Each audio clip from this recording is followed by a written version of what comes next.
So the US is broke. I hope that my thermometer is not broke as well. I've been out in the rain for a little bit. Let's see what we got here.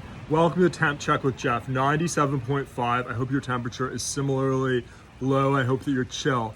You know, I want to talk a little bit about press conferences. And so there's sort of this really interesting phenomenon where the press conferences that get the news coverage are the most untrue press conferences. And so certainly as a general rule, whenever anyone holds a press conference, typically you always want to try and think about, well, what's the opposite of what they're saying, and is the opposite of what they're saying actually true? And I certainly am very skeptical of press conferences, always have been.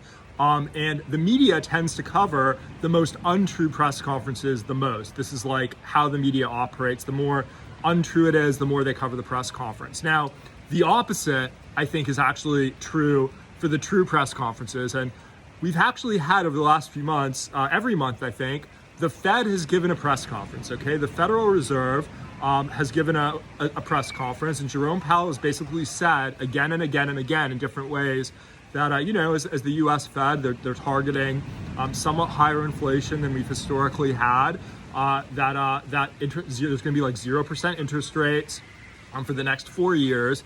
And other than like investors that are sort of tuned into these things, for whatever reason, people aren't really noticing that like the Fed is telling us very clearly that we are entering a period of, inflation and that the US is broke. So effectively, what Jerome Powell's been saying is the US is broke. That's like what these press conferences have said in not so many words. And for whatever reason, people are so distracted, like, yeah, we're in a crazy pandemic. There's a lot of other horrible stuff going on in the world, but people should pay attention to the fact that the Fed is telling us the US is broke. That is the message of these press conferences.